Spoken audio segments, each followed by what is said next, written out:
E a todos daí, e espero que vocês estejam me ouvindo. Se não tiver, sinalizam aí para a Cris. E é sempre um prazer novamente poder não fazer uma palestra, mas estudar com vocês, né? E antes de mais nada, gostaria de parabenizar todas as mães presentes, as mães ausentes ainda, ausente do corpo físico, mais próximo do coração, né?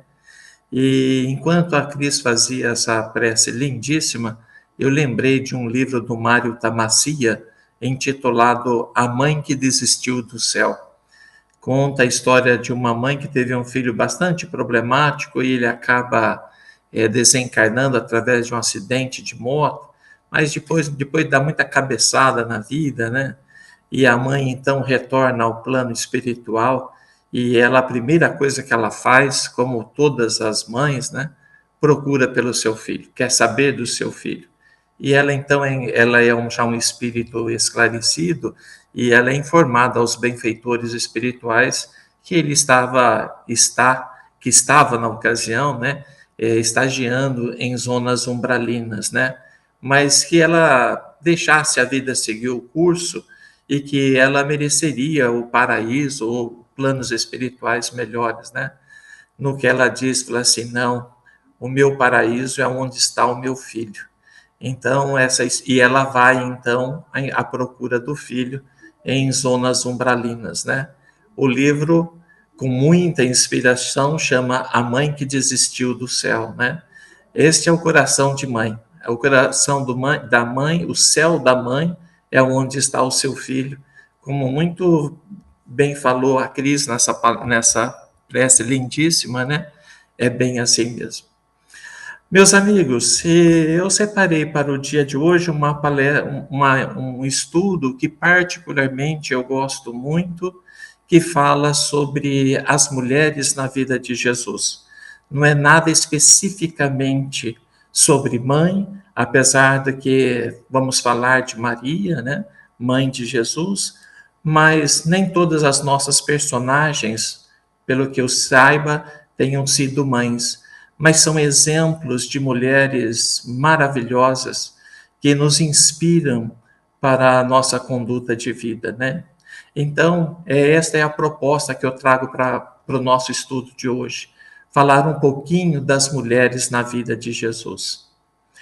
E quando se fala assim, é importante a gente saber que as mulheres sempre estiveram presentes na vida de Jesus, particularmente no seu ministério. Naquele tempo, as mulheres eram subjugadas e relegadas a segundo plano na sociedade. Objeto de desdém dos homens, né? Elas eram utilizadas como verdadeiras serviçais e geradoras dos seus descendentes, né? Dos descendências dos seus maridos.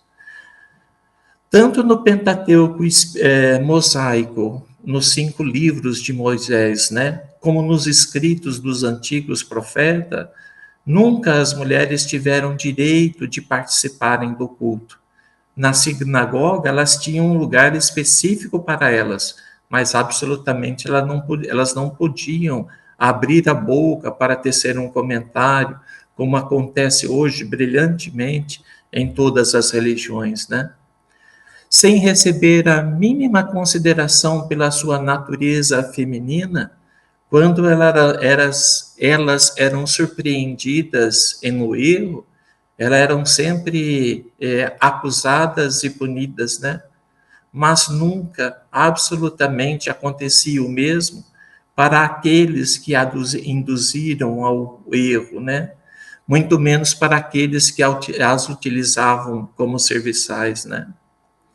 Sempre nós encontramos referência à adúltera, à obsediada, à pervertida de Magdala, mas há um silêncio sepulcral para os obsediados, os doentes, que buscavam a enferma vendedora de ilusões. Quando as mulheres procuravam Jesus, portadoras de doenças diversas, ou mesmo perturbada por entidades inferiores, né? Eles a curavam eles a curava com imenso carinho, conclamando-os para a perseverança no campo do bem, única maneira de se proteger espiritualmente, né? Jesus jamais as discriminou, muito pelo contrário, engrandecia a sua moral e renovava-lhe os sentimentos ultrajados. Incentivava a permanência nos deveres domésticos e a educarem a seus filhos para que eles fossem construtores de um mundo melhor. E Jesus foi o primeiro homem do planeta a reconhecer a potencialidade das mulheres. E as mulheres souberam muito bem retribuir este carinho de Jesus, acompanhando-o em todo o seu ministério, em toda a sua peregrinação. É assim, por exemplo, que narra o evangelista Lucas, no capítulo 8, versículos de 2 a 3. Ele diz assim: algumas mulheres que haviam sido curadas de espíritos malignos e de enfermidades acompanhavam-no e aos 12, entre os quais Maria, chamada Magdala, da qual tinham saído 7 demônios, Joana, mulher de Cusa, administrador de Herodes, Susana e muitas outras. As mulheres no apostolado de Jesus, elas trabalhavam principalmente fazendo uma triagem para aqueles que vinham a ter ver Jesus. Então, elas que separavam se quem os procurava, se era um problema de doença, se era um problema de perturbação espiritual.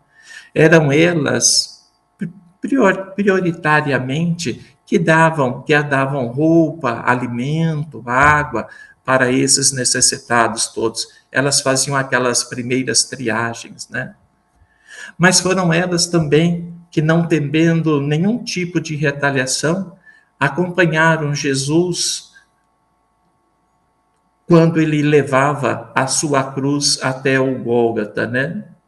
Foi uma mulher que, quando Jesus caiu sobre o peso do madeiro, foi até lá e enxugou o suor em meio ao sangue de Jesus, do rosto do Nazareno, quando ele caiu sobre o peso da cruz, né? E nos momentos derradeiros, no Gólgota, ao pé da cruz do Cristo, eram elas, as mulheres que estavam lá em maior número. E se não bastasse, foi a Maria de Magdala, a arrependida, e não a João, o queridinho do Cristo, e nem a Pedro, a quem Jesus confiou o alicerce de sua igreja, né? Que Jesus apareceria pela primeira vez, dando testemunho da imortalidade da alma. A propósito, existe uma passagem no Evangelho, agora vou abrir parênteses aqui para o Norberto falar, né? Existe uma passagem evangélica em que os discípulos disputam entre si quem seria o mais querido de Jesus, né? E um fica bicudo com o outro, e quando Jesus chega e vê que eles estão brigando, o que está acontecendo aqui? Na verdade, Jesus já sabia, né? E é aí que Jesus fala: quem quiser ser o primeiro no reino dos céus, que seja o último entre nós, né? Mas ele já sabia essa disputa. Eu, particularmente, eu acho que se tivesse que eleger um querido de Jesus, esse querido seria Maria de Magdala. Pela vida que ela trazia, pelos transtornos mentais que ela trazia, pela culpa consciencial, e Jesus sabia do peso da consciência de Maria de Magdala. E eu acho que ela teve um espaço especial no coração de Jesus. Mas essa é uma opinião minha, pelo amor de Deus, não achei em livro nenhum. É que a gente vai lendo e a gente vê esse carinho todo especial que ele tem, né? Então, já que estamos falando de Maria de Magdala, vamos começar com ela, vamos contar um pouquinho da vida deste espírito que é um verdadeiro exemplo para todos nós, né? A cidade de Magdala Era um importante e próspero centro comercial e industrial. Estação de repouso recebia nobres, viajantes ilustres, né? Gregos, babilônios, fenícios, à procura de negócios rentosos e também de prazeres fáceis, né? Depois de dolorosas e rudes experiências, Maria, a de Magdala, ela conseguira adquirir na cidade famosa um luxuoso palacete, onde havia jardins generosos, diversos pomares com diversas frutas, um lugar muito bonito. Nesse palacete dela funcionava uma verdadeira vivenda, hoje que nós chamaríamos de boutique. Então, os homens iam até lá e aí encontravam joias exóticas de alto preço, perfumes e essências raras, tapetes persas babilônicos, arcas abarrotadas de sedas de Damasco. E o palacete ele era construído na moda da arquitetura grega, com aquelas colunas lindíssimas, né? Maria de Magdala era uma mulher muito invejada, principalmente pelas mulheres ali mesmo de Magdala, né? Porque ela era rica. Entretanto, rica, mas profundamente vazia. Ela se sentia vulgar. A sua condição de mulher rica não mudava a sua reputação de pobre meretriz e mercadora de ilusões, né? Mas ela sempre teve um coração muito generoso. E quando ela saía à tarde para os seus passeios, ela sempre levava um pouquinho de moeda, alguns pães, que ia distribuindo para os mais necessitados. Quando o seu palacete fechava para os clientes, ela dava ordem expressa aos seus criados para que abrissem a dor. Quando alguma miserável, alguma pessoa fosse lá pedir qualquer coisa, seja um alimento, seja um pouso, era sempre a porta dela estava sempre aberta. Maria de Magdala teve uma vida muito perturbada pela investida de espíritos menos felizes, né? E nos poucos momentos que ela gozava de lucidez, ela lembrava da sua família, do tempo de infância, mas logo essas entidades não davam trégua, né, para ela. E é justamente mais para diante que Jesus vai expulsar aqueles conhecidos 7 demônios que falam dela, né? Bom, em determinado momento ficaram sabendo, na verdade, a cidade de Magdala toda sabia que em Cafarnaum, cidade bem próxima de Magdala, Jesus estava ali e ia ficar ali por alguns tempos, né? Então os seus servos falavam assim: Senhora, vai visitá-lo. Olha, Jesus é o enviado de Deus. Ele expulsa demônio das pessoas, ele perdoa os pecadores, ele cura o doente. Senhora, vai ter com ele. A senhora vai ver que vai ser bom para a senhora. Ela, ela já sabia da presença de Jesus, né? Mas pelos comentários dos seus servos, ela se sentia insegura, se ela seria merecedora de estar com Jesus, se Jesus receberia efetivamente uma meretriz, uma prostituta como ela era, se ela seria efetivamente merecedora do perdão de Jesus. Bom, ela vence essa insegurança inicial e à noitinha ela pega uma barca de Magdala e vai à procura de Jesus em Cafarnaum. O encontro foi muito breve.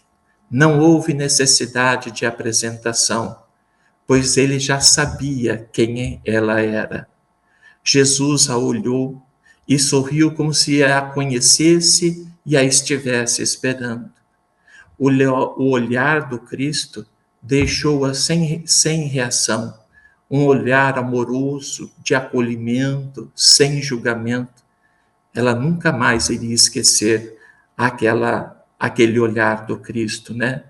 E ele então se aproxima e fala uma frase muito linda para ela, que diz assim: há flores perfumadas e de brancura imaculada que espalham perfume sobre o lodo que lhe segura as raízes.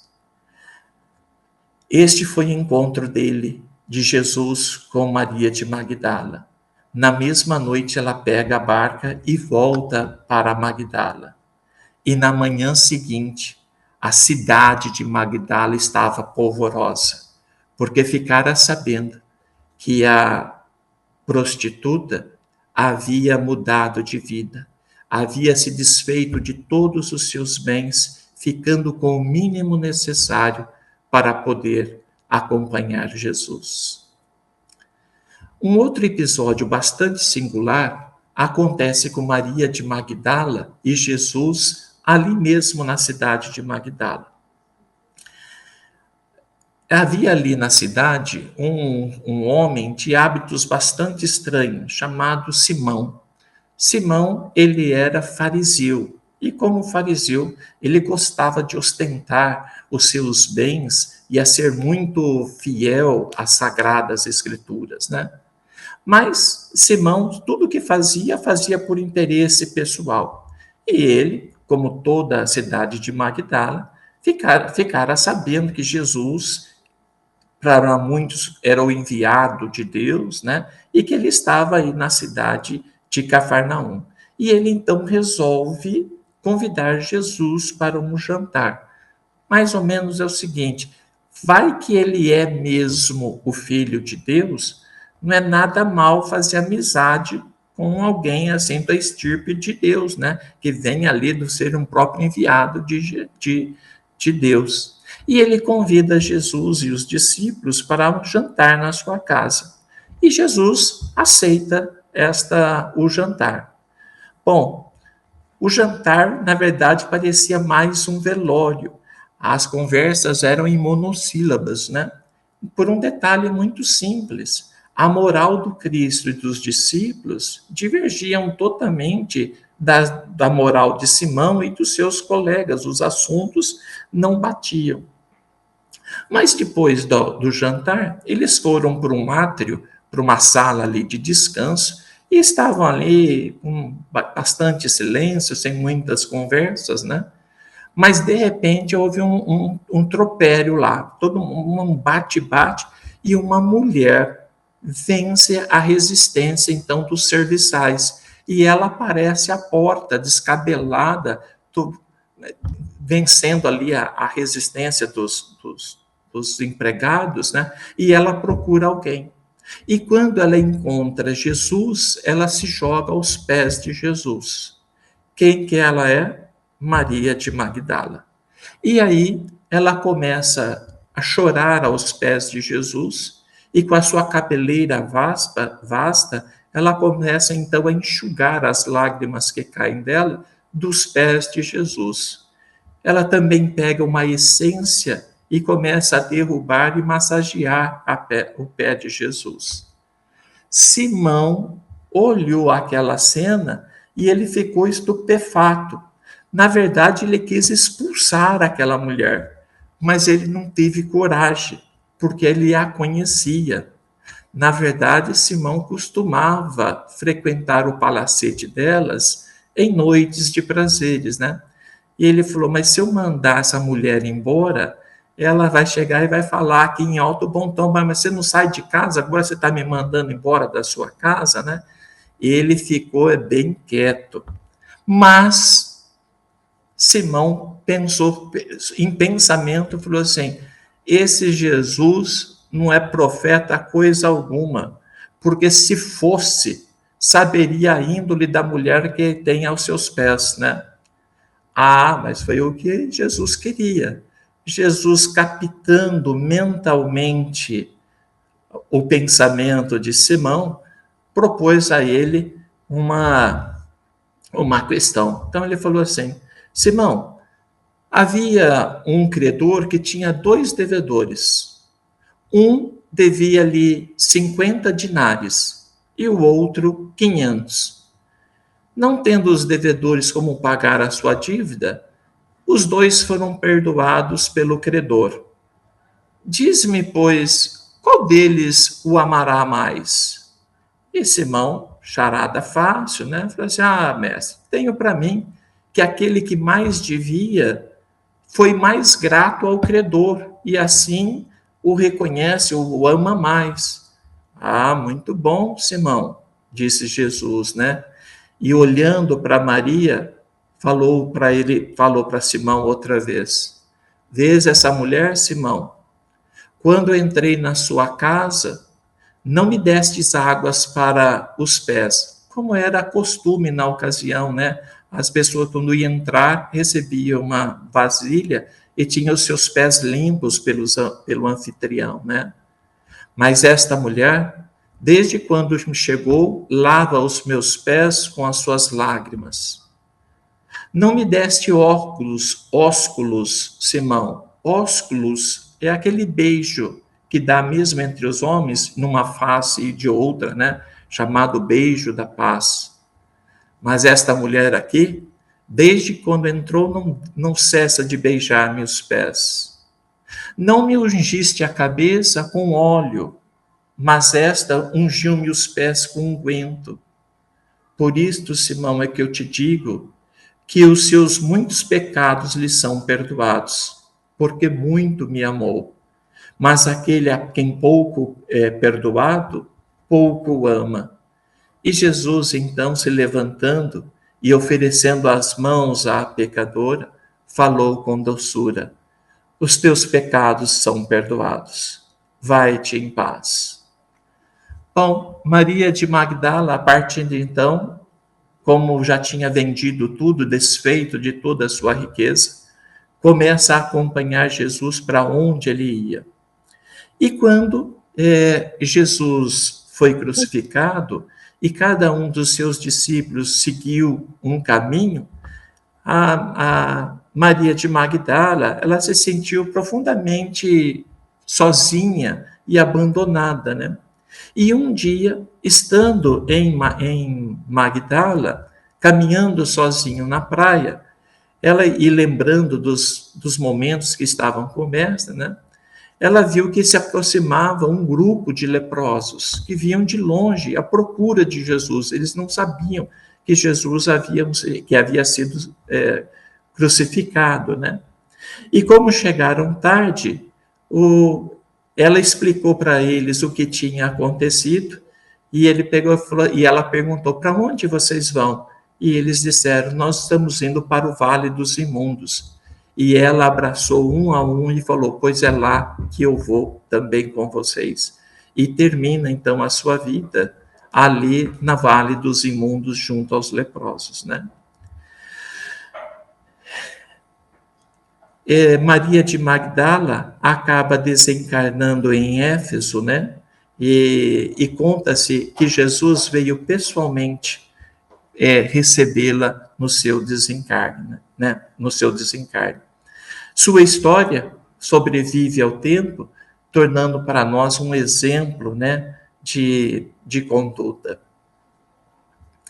Uma outra história que eu gostaria de contar para vocês, eu acho que muitos de vocês já conhecem, que é a história da mulher adúltera, né? Mas eu acho que vocês conhecem metade da história, aquela que é contada pelo João Evangelista, né?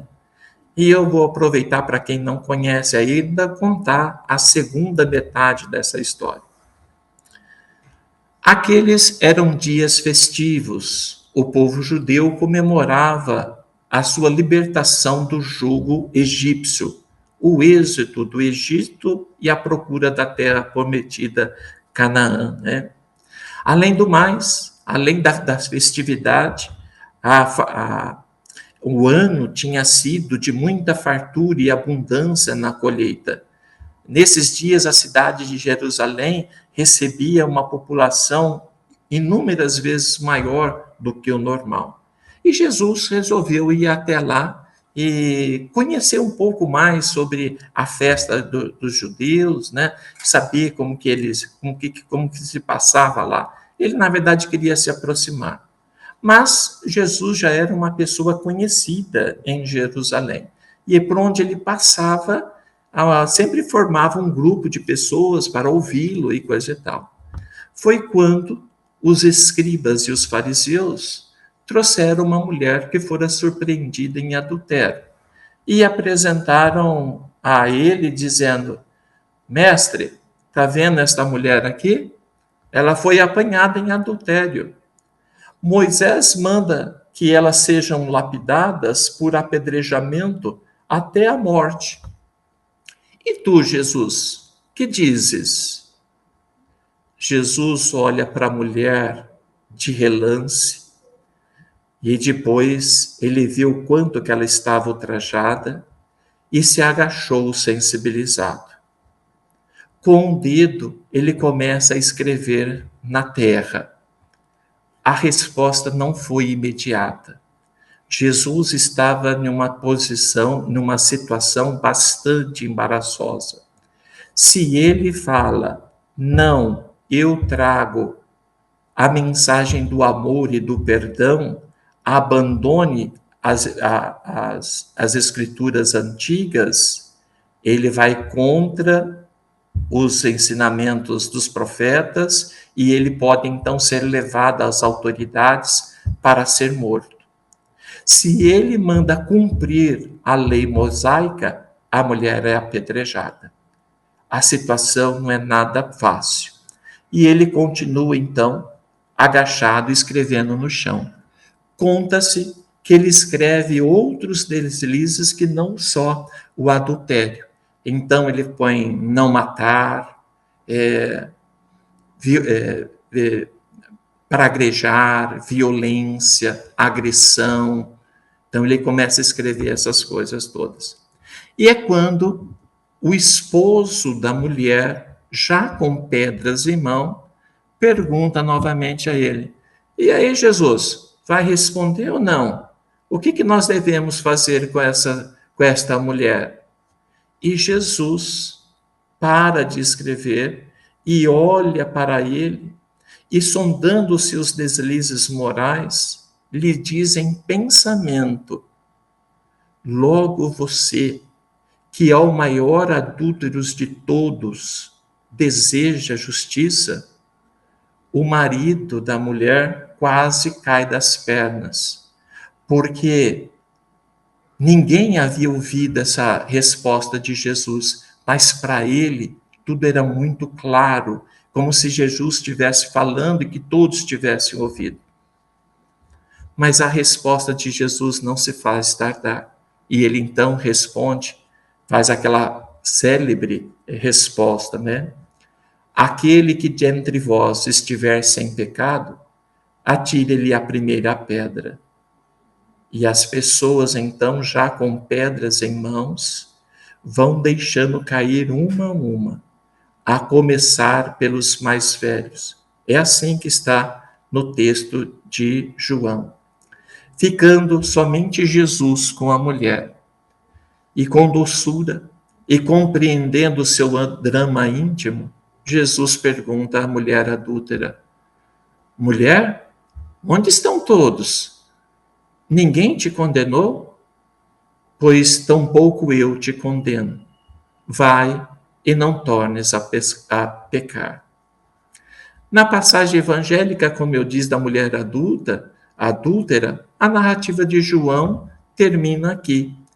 Entretanto, Amélia Rodrigues, Espírito, pela psicografia do Divaldo Franco, escreve o que sucedeu após esse episódio, registrado no livro Pelos Caminhos de Jesus. Conta-nos que, naquela mesma noite, a mulher veio a ter com Jesus à procura de mais esclarecimento. E foi quando ela comentou com ele que ela era culpada, ela foi fraca em deixar-se conduzir pelo adultério, mas também que a vida não estava difícil, que o seu marido a abandonava no lar, que ele ia procurar divertimento em bares e coisa e tal, e que ela não conseguiu resistir a essa situação, ainda sendo ela jovem, né? E ela conta então para Jesus, e Jesus a ouve com muito carinho, e depois ela diz assim: eu acho que é a hora de eu deixar Jerusalém. E que Jesus fala assim: eu também acho, porque você não vai, como você foi exposta em público, o seu marido, os seus pais não irão te perdoar. É melhor mesmo que você comece a vida noutro lugar. E Jesus se despede dela, falando uma frase lindíssima. Ele diz assim: há sempre um lugar no rebanho do amor para as ovelhas que retornam e desejam avançar. Onde quer que vás, estarei contigo, e a luz da verdade, no archote do bem, brilhará à frente, clareando teu caminho. Nós vamos encontrar a nossa personagem 10 anos depois, numa casa que poderia até dizer que fosse uma casa de passagem, mas era uma casa de acolhimento à beira da estrada, na cidade de Tiro. Tiro ficava a mais ou menos 180, 200 quilômetros de Jerusalém. E ela havia construído uma casa ali de acolhimento e ela atendia pessoas com todas as necessidades, pessoas famintas, pessoas desnudas, pessoas atormentadas, e nunca faltava para as pessoas que a procuravam um lenitivo, seja ele material, mas principalmente, depois ela sempre falava dos ensinamentos do Cristo. E ela então passa a ser uma divulgadora da Boa Nova. Apesar de ajudar muitas pessoas, ela carregava consigo ainda a culpa consensual de reparar o seu erro com o seu marido, a quem ofendera, né? Assim, nas suas orações, ela sempre pedia ao Cristo uma oportunidade de, antes de desencarnar, que pudesse estar com o seu marido e pedisse perdão a ele, né? Durante uma tarde, trouxeram-lhe um homem desfalecido. Ela tratou de suas chagas, deu alimento revigorante e aliviou as suas dores. Quando este homem recobrou a lucidez, ela manteve um diálogo falando sobre o Cristo, que ele perguntou: por que você faz isto, né? E ela fala assim: porque eu sou seguidora de Jesus, e conta a história de Jesus. Quando ela termina de contar, o homem diz assim: eu sei de quem você está falando. Eu também estive com Jesus em um fatídico dia em Jerusalém. E desde então eu nutro profunda mágoa por Jesus. E ela falou assim: mas por quê? O que aconteceu? E ele conta: a minha esposa havia me traído em adultério. E ele a absolveu, mas ele não teve para mim nenhuma palavra de consolo. E depois, conversando com ela disse assim que ele mesmo pensou no julgamento que ela fez da esposa e que estava arrependido já de muito tempo e que por longos 10 anos ele a vem procurando para também pedir desculpas a ela, porque não estava certo a forma como ela julgou e o que ele fez também para induzi-la ao erro, né? Mas que agora ele estava doente demais, ele havia desistido de procurá-la, né? Embargadas pelas emoções, a mulher reconheceu o companheiro do passado e, sem revelar-lhe quem era ela disse: tenha fé, meu irmão, no momento oportuno você a encontrará. Mas o mais importante você já fez, a perdoou do coração. E é assim que tem que ser. pois todos nós, na condição de pecadores, não temos autoridade moral para julgar, muito menos para condenar alguém. Olha a vida nos colocando frente a frente aí em momentos mais inusitados possíveis, né? Uma outra história que eu gostaria de trazer para vocês é a história, vamos ver como é que está a minha plateia aqui. Como chama a mulher? Como chama a mulher que enxugou o rosto de Jesus quando ele caiu sobre o peso do madeiro? Faz aí, Cris, dá um hot dog para quem acertar. O nome da mulher. Ele falou Verônica. Quem falou? Zira, levanta a mão. Isto, que ótimo, isto mesmo. O nome dela é Verônica e é sobre ela que nós vamos falar agora. Todos a consideravam impura e, consequentemente, doente. Verônica se submetera a diversos tratamentos, seja com curandeiros, seja com médico, seja com sacerdotes, gastou o que tinha e o que não tinha, mas nada resolvia. O fluxo sanguíneo não parava. E ela via-se constrangida a esconder-se, ocultando a marca da sua desdita. Como ela tinha um fluxo sanguíneo contínuo, ela era uma pessoa muito anêmica, ela não tinha peso, e as feridas se multiplicavam durante o corpo. E era natural que também, que nesse estado quase de putrefação, sem vitalidade alguma, né, que ela também não cheirasse bem. Então ela tinha um constrangimento muito grande, ela era indesejada, não só pelos amigos, mas principalmente pelos seus familiares. E ela também fica sabendo que Jesus estava na cidade de Cafarnaum. E, no fundo, ela alimentou a esperança de vê-lo. E ela então parte, sem falar para ninguém, para a cidade de Cafarnaum. E aí, Jesus, ela vê que vem uma multidão, né, seguindo pela estrada, e era Jesus que caminhava à direção de casa, na casa de Jairo, a fim de curar sua filha que agonizava. E a multidão foi chegando, ela viu Jesus entre a multidão e ela falava: meu Deus, eu preciso ir até ele. Mas a insegurança do estado dele, todos a conheciam como uma pessoa doente, né? E ela quase que deixou passar.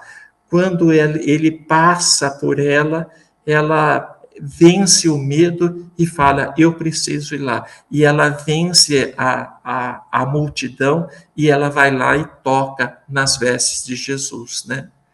Ato contínuo, o sangue estancara, as hemorroidas deixam de doer.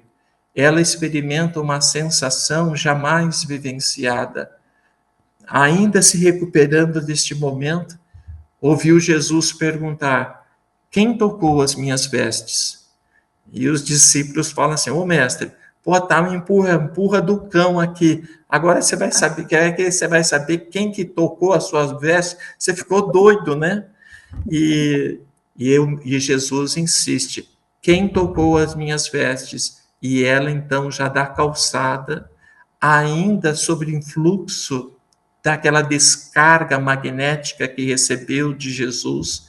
Olha que bacana, doador e receptor, né? Os dois sentindo a carga energética do momento. E ela diz então: Senhor, fui eu que era desgraçada, e eu sabia que tocando as tuas vestes poderia recuperar a minha saúde. E Jesus então olha para ela e fala assim: filha, a tua fé te salvou. Vá em paz e ser curada deste seu mal. E Jesus segue para a casa de Jairo, enquanto ela retorna para sua casa. Quando todos estavam esperados, sabiam que ela já havia sido curada, E eles todos queriam saber como é que foi, como é que aconteceu, que ela contasse como havia sido. E ela, então, contou para todos como que ela foi e recebeu o milagre da cura, né, de Jesus, né? E, na verdade, Verônica recuperara a paz do corpo, mas perder a paz do espírito, pois depois de conhecer Jesus, encontrar a vida. E sem a presença de Jesus, a vida não tinha sentido. Então ela decidiu, a exemplo de Maria de Magdala, também abandonar os seus familiares, os seus colegas, para acompanhar Jesus. E foi ela que, quando Jesus estava passando pela sua via crucis, né, a caminho do Gólgota, levando a sua cruz, foi exatamente ela, como bem diz a colega lá do fundo, né, que quando Jesus cai sobre o peso do madeiro, ela, sem medo algum dos militares que estavam ali, ela, usando de um lenço de ninho muito branco, ela vence a barreira dos guardas e, com muito cuidado, ela toca, então, na face de Jesus, né? E quando ela tira a toalha, para espanto de todo, a silhueta, a imagem de Jesus fica então gravada na toalha. E Jesus diz a ela uma frase que, de todas que Jesus eventualmente pudesse falar para mim, é que a frase que eu mais gostaria de ouvir. Ele diz assim: vai em paz, jamais me esquecerei de você. Olha que uma frase lindíssima, né?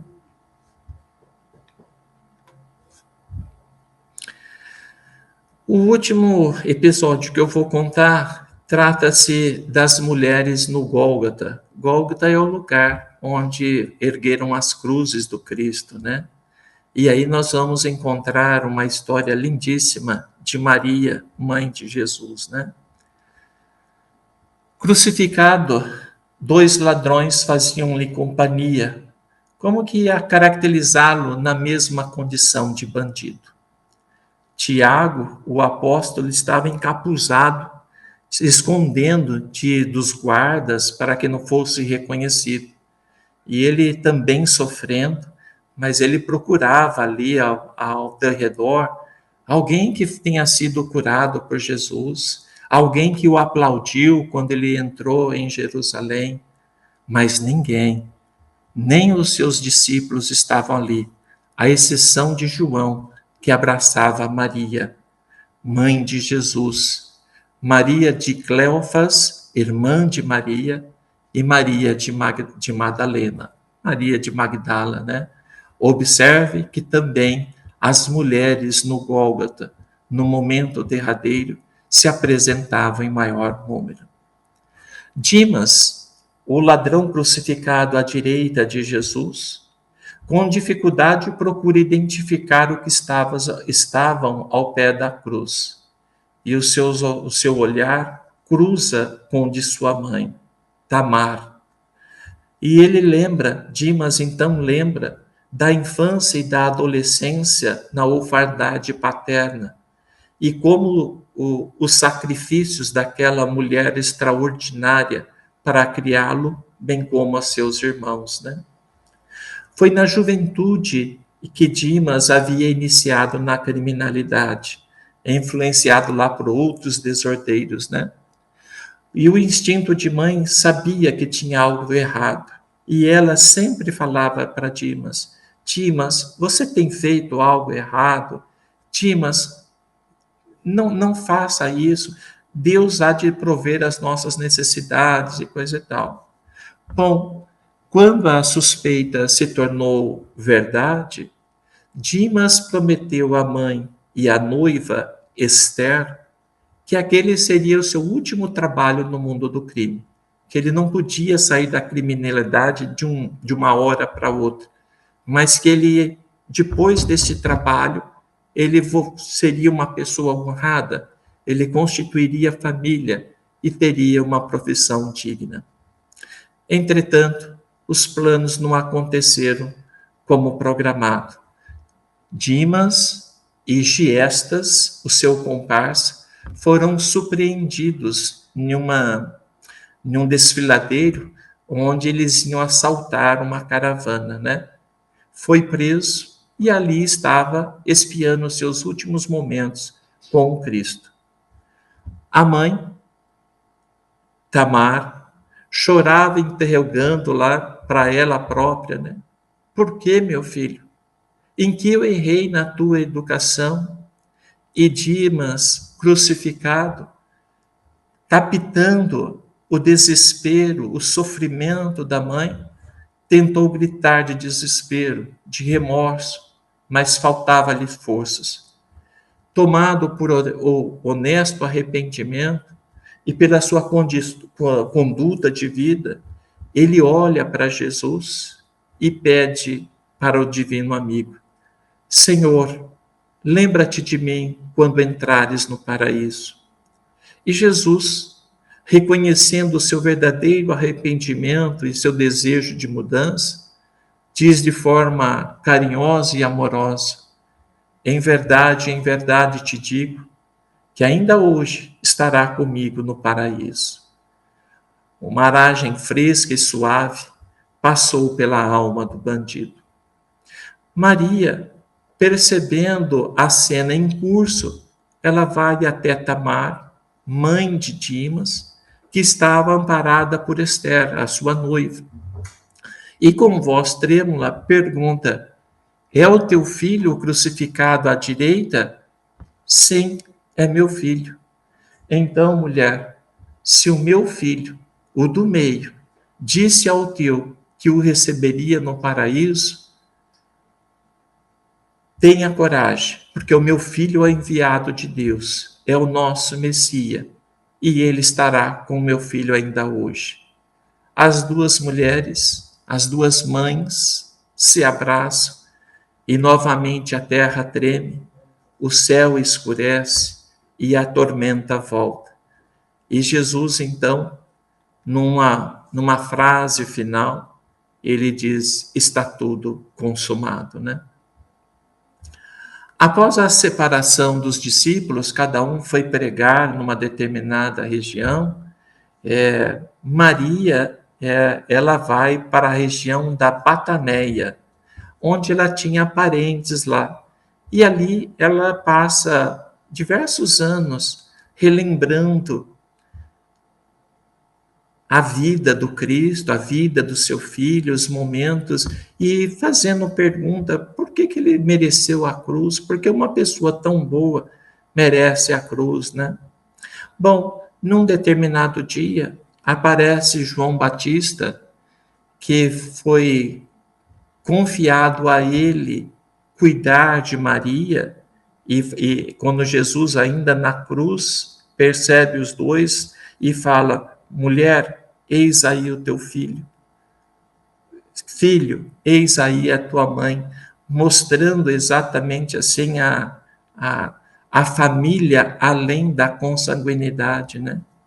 E João, então, volta depois de um tempo e ele fala para Maria que ele estava na região de Éfeso e que lá em Éfeso o cristianismo estava deslanchando muito, que havia muitas pessoas interessadas no Cristo e que tinha muito, nos ensinamentos do Cristo, e que havia muito trabalho lá.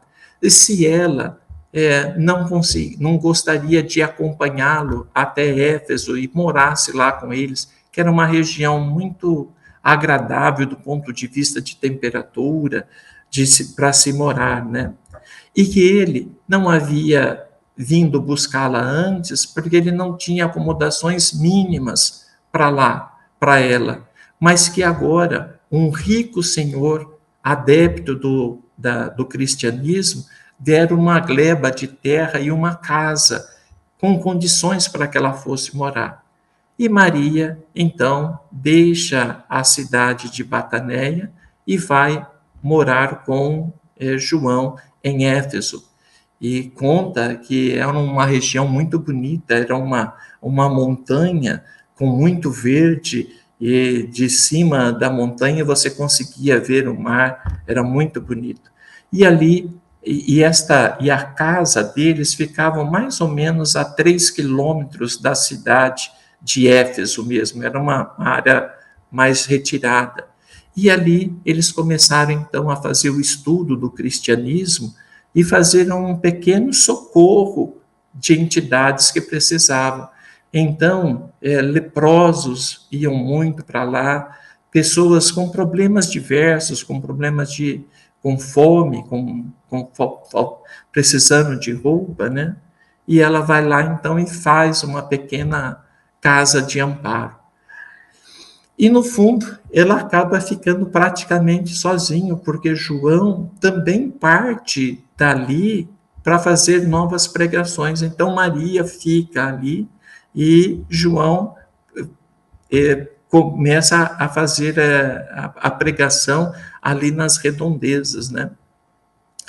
E ali é uma coisa muito interessante. Parece-me que ali, naquele local, naquele tempo, foi cunhado o termo Mãe Santíssima. Diz que depois de receber o carinho de Maria, depois de ter as suas dores sido aliviadas por Maria, um leproso falou assim: a senhora sois a mãe de nosso mestre e a nossa Mãe Santíssima. Então, parece-me que esse termo Mãe Santíssima é cunhado neste momento, né? E assim passaram os dias, Maria vai ficando mais velha ainda, e numa noite quase crepúsculo já, onde ela não conseguia identificar as pessoas, aparece mais um transeunte, né?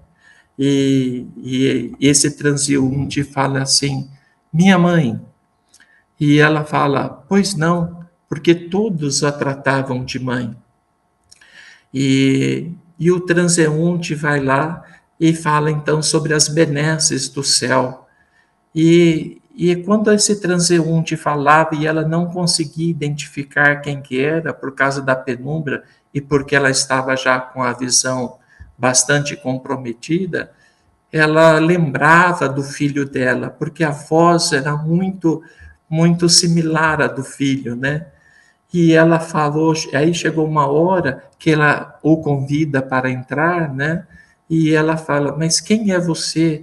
Porque todos que vêm aqui vêm com algum problema, pedindo uma palavra de amparo, mas você é o contrário, é você que ampara, é você que nos conforta e coisa e tal. E aí ele estende as suas mãos para a mãe e diz assim: mãe, eu venho buscar-te, né?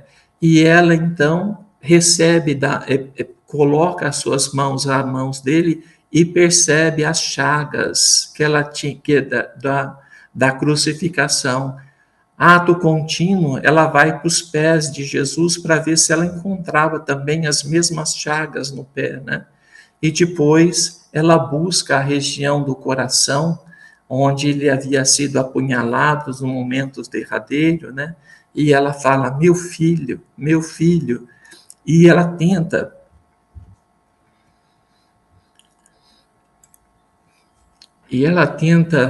se ajoelhar diante de Jesus.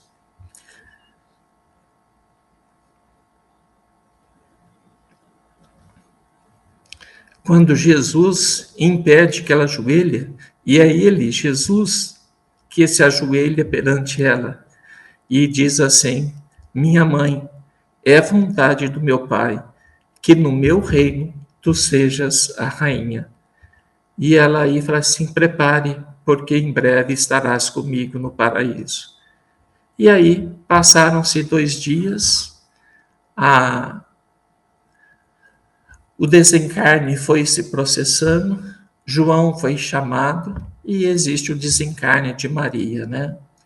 A história vai bem mais para diante, quando ela chega antes dela partir no plano espiritual, para o plano espiritual, ela recebe informações do que os cristãos estavam sendo perseguidos e jogados no circo romano, né? E ela fala assim: antes de partir, eu quero visitar esses meus filhos que estão se sacrificando em nome do Cristo, né? E ela vai então visitar esses irmãos e, por inspiração, ela inspira uma jovem a cantar nos momentos que antecedem ao circo romano, né?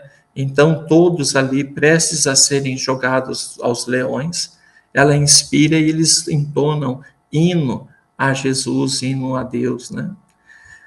Bom, conta-se também que quando chega na espiritualidade, ela perguntam para ela, né, o que a senhora quer fazer? E ela responde: qual é a tarefa mais difícil que vocês têm? Igualzinho nós fazemos no centro espírita, né? Eu estava vendo a mulher ali perguntando: ó, quem tem um talento para alguma coisa aí, vamos ajudar e coisa e tal. E a pessoa: eu não sei fazer nada, não sei fazer nada. Olha a diferença de um espírito evoluído, né?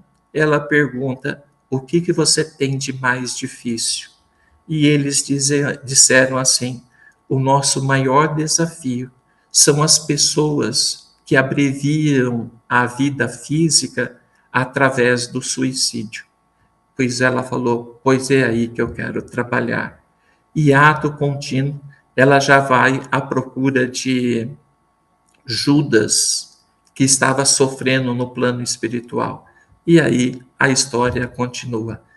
E hoje Maria mantém uma legião de entidades socorristas, principalmente para as pessoas que ceifaram as suas vidas através do suicídio. Histórias lindíssimas de mulheres lindíssimas que nos inspiram e espero que tenham inspirado vocês, mulheres simples, mulheres que traziam muitas delas erros morais, mas que a partir de um momento falavam: se eu não posso mudar o passado, eu posso, invariavelmente, construir um novo futuro. Que todos nós possamos construir um futuro mais bonito.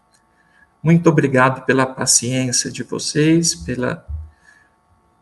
e espero que tenhamos cumprido os nossos propósitos.